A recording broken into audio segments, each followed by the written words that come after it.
Okay, so if you have a service business, what types of keywords should you be running in your Google Ads campaign? I'm going to tell you, stick around.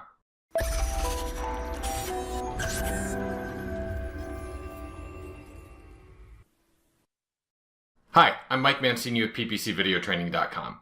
I get a lot of questions about what types of keywords should I start with in a Google Ads campaign? And I get them a lot because I work with a ton of service businesses.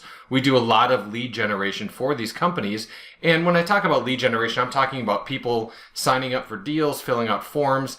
But most of all, it's usually calling the company so the company can find out exactly what they want, when they need it done by, and give them a quote or set up an appointment, whatever it might be. Because a lot of these companies are like, you know what, I just want somebody, I just need to get these people on the phone. We can sell them, we have a really good close rate.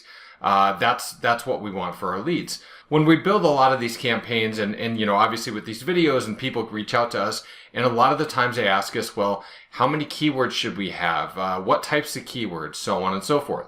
Well, I'm going to tell you what some of the most profitable keywords are for service type businesses. I'm going to tell you how to get a list of them. Stick around till the end. But until we get to that point, do me a favor, go ahead and click that like button or subscribe button so that way you get notified whenever we release a new video. So depending on where you're located at, what type of business you have, and what your budget is, that is going to have a lot to do with setting your count up correctly and making sure that you are getting the most out of it that you can. So let's touch on those three things really quickly. Where you're located, depending on the exact location that you're advertising in, if you're advertising in a really affluent area, the cost is going to be much more expensive for you, regardless of what type of business that you have. If you are a plumber and you are in the richest part of the area or the richest neighborhood, or you're concentrating on the richest zip codes, there's going to be a lot more competition specifically because that's a more affluent area. More of the service businesses around that area also know that that's where some money is, and they're also advertising there as well. So your cost is right there, just off the top, is going up. A good example would be we work with a chiropractor in one of those areas, and we work with a chiropractor 8 miles away in a much smaller area. The same ad, I actually tested this out, the same ad pointing to a landing page that was very similar, obviously different for the companies, and the cost was 3 times more in the affluent area. So that's something to keep in mind. Number 2 is the number of keywords in your campaign. If you have a massive budget or you've got a lot of money that you can work with, you can afford to have more keywords.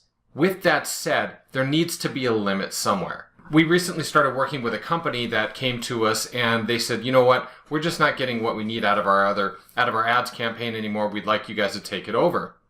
When we started going through it, we found there were 26,500 keywords in a campaign that was spending $3,000 a month. I can't even begin to tell you how long it took us just to weed through them all. But once we really weeded out the ones that had no impressions or no clicks, it went much faster. And I'm telling you, the majority of them had no traffic at all. In fact, out of 26,500 keywords, all but about 350 keywords were just duds. Okay, so keep an eye on your keywords. You obviously don't need to have every keyword under the sun. The great thing about Google's new system is when we enter in a keyword, let's say we enter in plumber and I put in Chanhassen, Minnesota, if somebody around this area is looking for a plumber and they type in plumber near me, chances are Google's going to show my ad. And if they do, they tell us that in the keyword section. So if you're in a campaign and you go to keywords and you click on search terms, these will actually show you the search terms that were used to bring up your ads or to look for you. So that's a great place to start. If you already have a campaign that's up and running, you can take a look in there and find out what people have been looking for, how they've been finding you. If you start seeing a bunch of impressions, that means a lot of people are probably typing that in. It might be a good keyword to add to your campaign. But we don't have to have every keyword under the sun. It used to be if you did not have that keyword, then Google would not show your ad. This has changed because of this system. So you don't need to have 26,500 keywords, most of which are crap. What you really need to have are, 10, 20, 30 outstanding, just awesome keywords that really convert a lot of your traffic. And the last thing to touch on is your budget. If you have a budget of $100 a month, that averages out to about $3.30 a day on average for that entire month. So if you're in an area where maybe the clicks are running $3.50, you might only get one click a day. That is going to take you quite a while to figure out what keywords are really pumping for you if you've got 50 or 100 keywords. If you've got 10 keywords, 10 really good keywords, it's not going to take you as long to figure out which ones are working really well for you, and then hopefully you can get some business off of those and turn those back in to profit and then put some more money into your campaigns.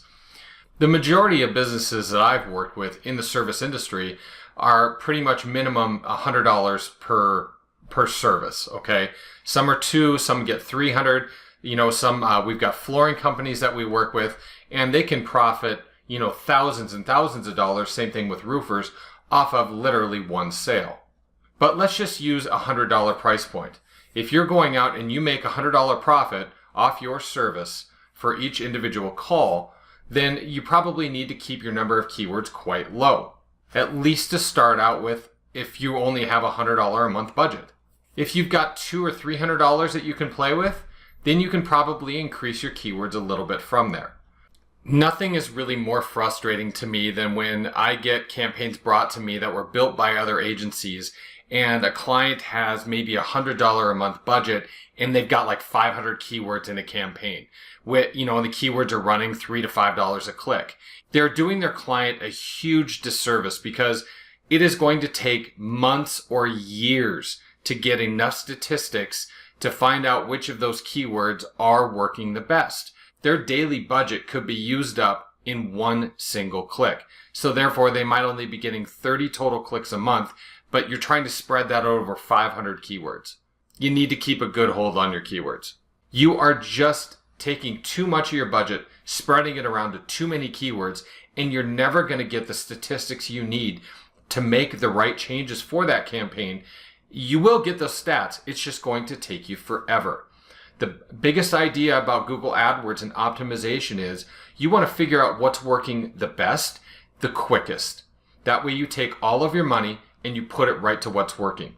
20% of your keywords will drive you 80% of your business. The quicker you can find out that 20% of those keywords, the better off you're going to be. All right, so what you're really waiting for though is what types of keywords convert best for service businesses. The first one is you have to start with the obvious. You have to tell people exactly who you are. For instance, a plumber, floor refinishing, electrician. Keep it extremely simple.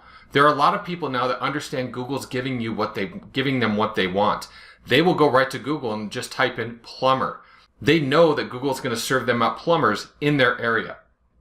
So they will keep it simple. But what you don't want to do is mess up your match type. What that means is you want to make it an exact match keyword, which puts the brackets around the keyword. You want to make sure that if somebody types in the word plumber and nothing else, that your ad is going to show up.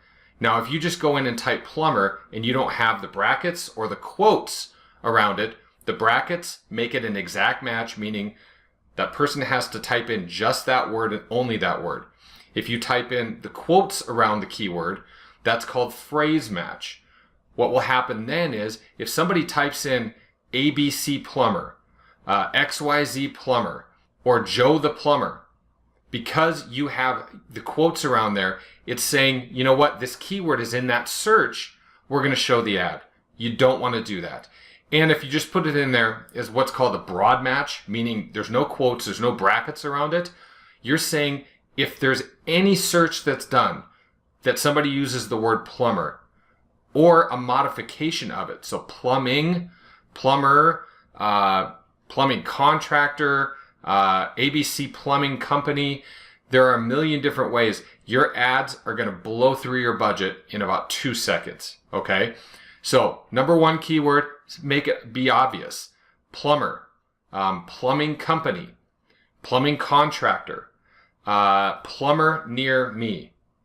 It used to be that we would type in plumber and then the zip code. Over the last few years, times have changed a bit, and people, instead of typing in plumber and the zip code, they're typing in plumber near me or just plumber. So what I would do is probably still add those zip codes, because there are still people that do type those in. Once again, make sure, especially if you're on a limited budget, make sure these are all exact match. So you have the brackets around the phrase. So if it's plumber near me, you've got a bracket around the whole thing. Somebody has to type in exactly that. Now, I know this might sound very simplified, but I've also spent millions and millions and millions of dollars from service companies, and I know exactly what's driving them the most traffic across different types of service companies all over the country. So after you be obvious and tell people exactly what you are, and the next area I would stick with is always, always, always bid on your brand name. So your company name. And people will say, well, why do I want to do that? My company already comes up number one in the organic search results every time. That might be true. However, there will be instances where that will not come up, because the search engine algorithm changes almost every day. And all of a sudden, your website might be number one, and the next day, when you're not looking at it, it could drop off the planet. But a couple days later, it might be back. That's always fluctuating. No matter what it is, it's always moving up and down. At least this way, number one, you take that out of it completely, and yours will always be up there. Number two, it's cheap. It's really, really cheap to bid on your brand name. Okay? And if somebody mistypes your brand name or your business name in, but you've been doing this for a while, chances are Google's going to show your ad anyway. So it makes it much easier to find. But when you're paying 12, 15, 20 cents a click, maybe you're paying $2 a conversion. If you've got a service business, it's completely worth it. The conversion rates on service businesses are extremely high, and the cost per conversion is extremely low. And we're talking pennies on the dollar versus what you're going to pay for your other leads. Next reason, when it comes to branding, is send visitors to a landing page versus a front page of your website. If somebody looks for you and you come up in the organic results, chances are they're going right to the front page. But if you're a plumber and somebody's looking for you, chances are they need plumbing services. Take them to a landing page and show them your offer. Show them, hey, we're emergency plumbing service. We can be out there right away. Whatever it might be, you have a much better chance of landing that conversion. The other reason, domination. You can almost dominate the entire page of results. If you own the local search, if you own the ads at the top, if your website's coming up first in organic, you're actually putting yourself out there as a brand. As a company, it's a legitimacy test. Oh, wow, they're all over the place. They obviously know what they're doing. That's another reason. The next reason is, and Google did this study a few years ago, back in 2011. And essentially what they did was they made a study where they put ads up for a company, and then they basically measured people that click the ads, and they measured people that click the organic.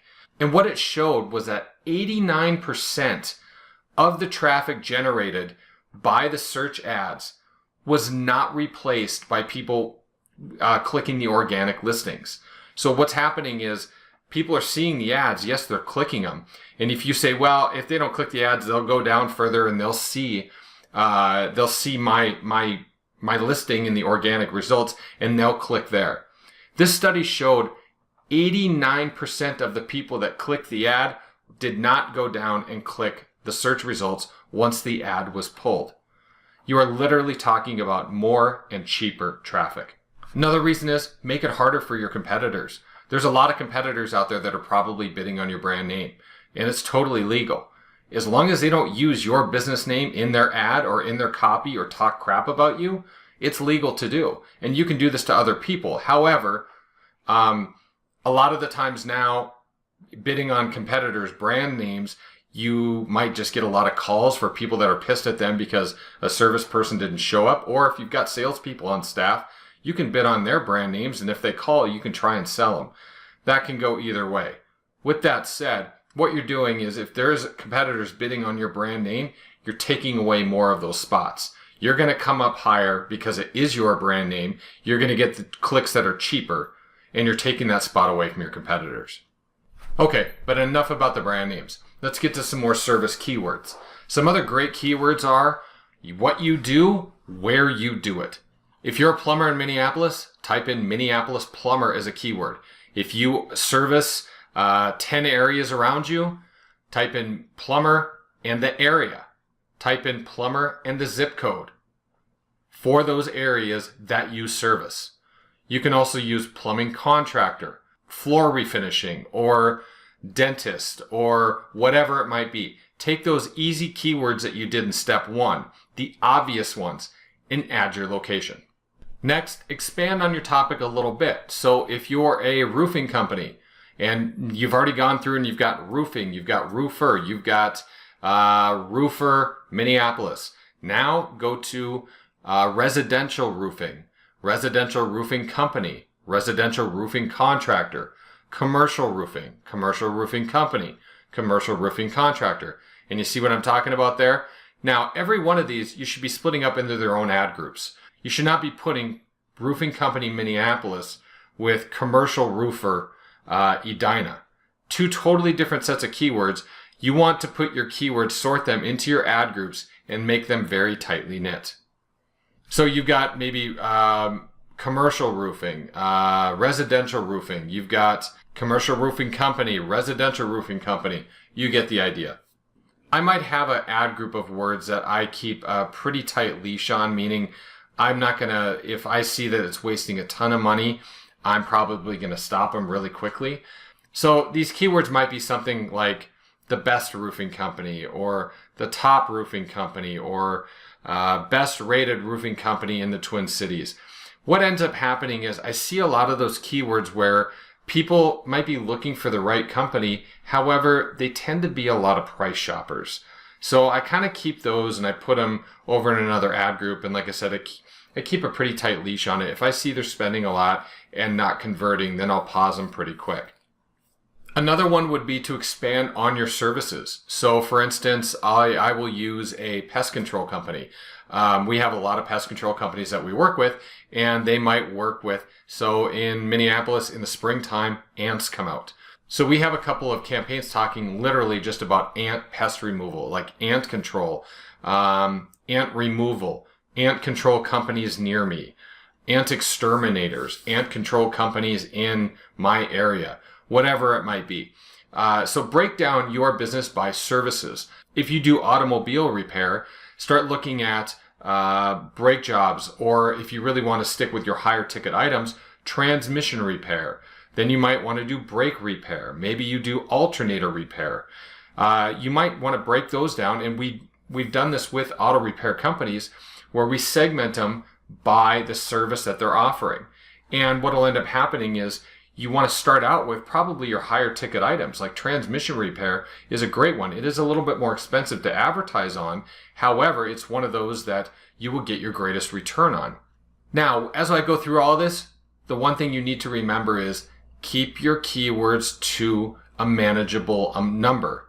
You're going to test all of these, but these are all keywords. The ones I'm giving you are all keywords that we've used that have worked very, very well. But you need to keep a tight leash on them, and you do that with the match types. You use either exact match or phrase match type keywords.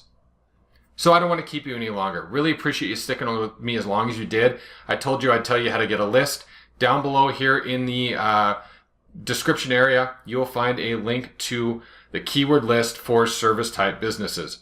Take it and put it to good use. But once again, make sure you keep a very tight leash on those keywords.